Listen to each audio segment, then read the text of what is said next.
Hello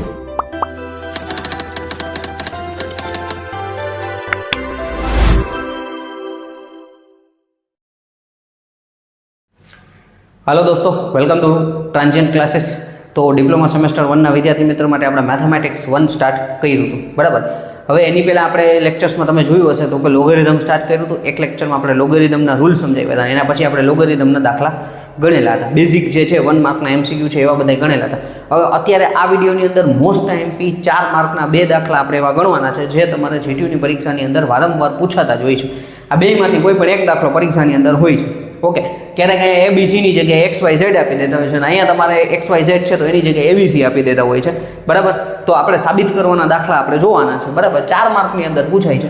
question તમને એમ કહે છે 1/log ABC base A plus 1/log ABC base B plus 1/log ABC base C is equal to 1 તમને આપેલું છે। એટલે આ સાબિત કરવાનું છે। તો ક્વેશ્ચન તમને એવી રીતના પૂછે કે સાબિત કરો કે 1/log ABC base A plus 1/log ABC base B plus 1/log ABC base C is equal to 1। ચાલો, ક્લિયર। તો હવે સૌથી પહેલા આપણે શું કરવાનું, તો અહીંયા તમને ફાયદો એ થઈ ગયો કે આપણો જવાબ 1 આવશે, એ તો આપણને ખબર પડી ગઈ, બરાબર। કઈ રીતના હવે આપણે જોવાનું છે। સૌથી પહેલા તમારે લખવાનું ભાઈ તો કે ભાઈ ડાબી બાજુ બરાબર સ્ટેપના માર્ક છે એટલે પ્રોપર એકદમ વ્યવસ્થિત રીતે સ્ટેપ લખતા જશું। પહેલા આપણે ડાબી બાજુ વાળું લખી નાખીએ 1/log ABC base A plus 1/log ABC base B plus 1/log ABC base C। ચાલો, સિમ્પલ। હવે આ ડાબી બાજુ એટલે પહેલી રકમ લખી નાખી। હવે અહીંયા સિમ્પલ ને સિમ્પલ તમે જુઓ, આધાર બધાયના અલગ અલગ છે, એકમાં A છે, એકમાં B છે, એકમાં C છે। એનો મતલબ એવો થઈ ગયો કે આપણે એક જ રૂલ લગાડવાનો છે, બરાબર, આધાર પરિવર્તનનો નિયમ। આ દાખલા 4 માર્કમાં છે પણ આની અંદર 1 કે 2 જ રૂલ મોસ્ટલી ઉપયોગ થતા હોય છે, બરાબર। આધાર પરિવર્તનનો નિયમ તમે લગાડો, બરાબર। નિયમ ન આવડતો હોય તો પહેલા સૌથી પહેલા નંબરનો લોગેરિધમના નિયમ વાળો વિડીયો જોઈ લો, ઓકે। આધાર પરિવર્તનનો નિયમ 1/log ABC એના છેદમાં log A, સિમ્પલ। આધાર પરિવર્તન આવી રીતના થશે log ABC ના છેદમાં log A plus 1/log ABC એના છેદમાં log B plus 1/log ABC એના છેદમાં log C।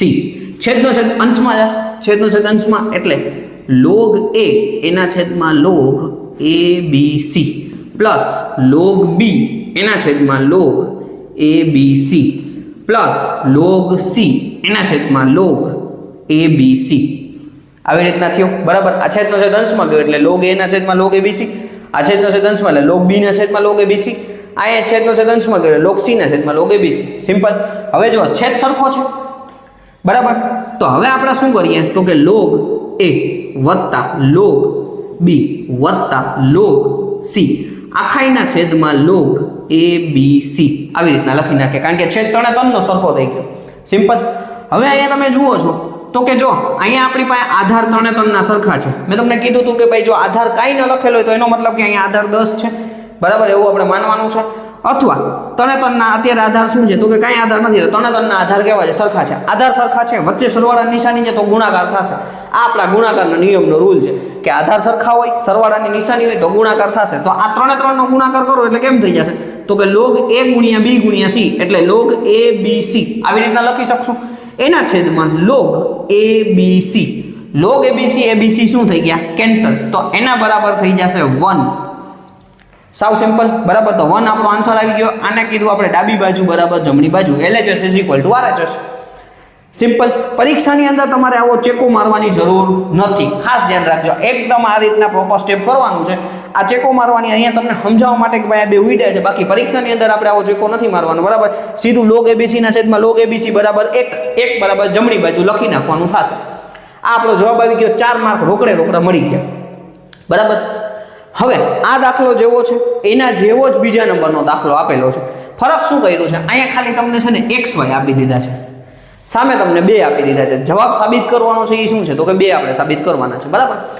તમને ક્વેશ્ચન એવો પૂછે સાબિત કરો કે 1/log XYZ બેઝ XY વત્તા 1/log XYZ બેઝ YZ વત્તા 1/log XYZ બેઝ ZX એના બરાબર 2।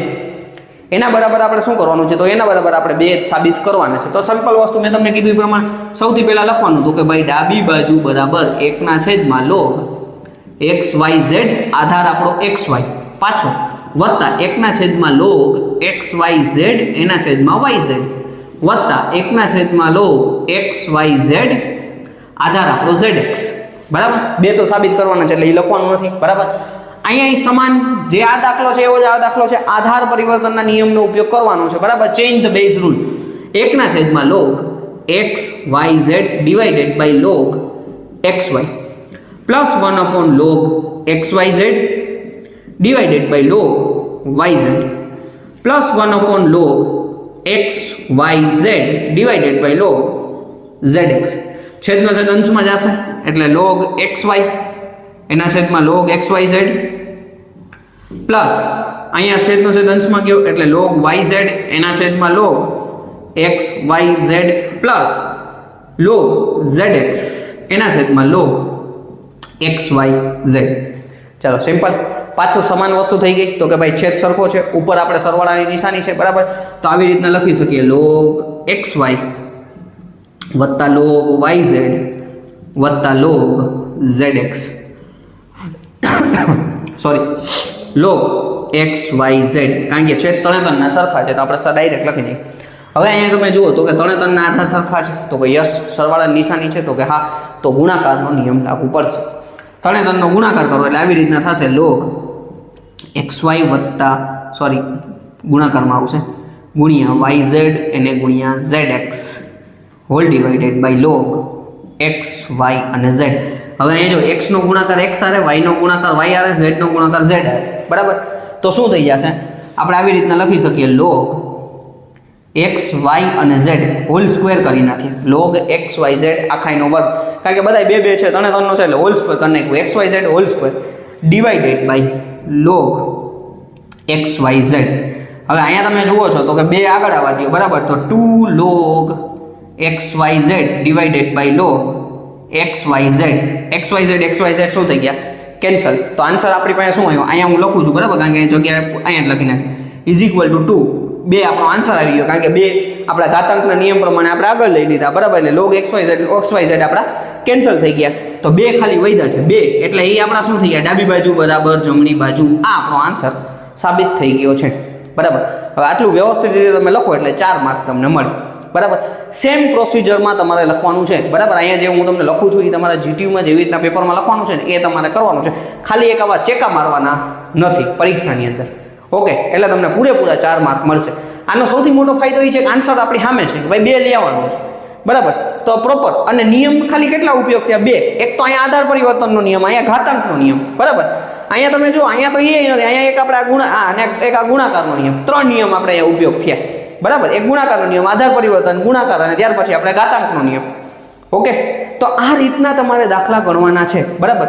વ્યવસ્થિત રીતે તમારે પ્રેક્ટિસ કરવાની છે, વિડીયો જોઈ અને તમે તમારી જાતે તમે આવા બીજા દાખલા ગણો, તમારા બુકમાં આપેલા હોય ને એ, બરાબર. એટલે વ્યવસ્થિત તમે નોટ્સ બનાવતા જશો ને તો તમને ઘણો બધો ફાયદો થઈ જશે. વ્યવસ્થિત રીતે પોસ્ટ કરીને લખી લો.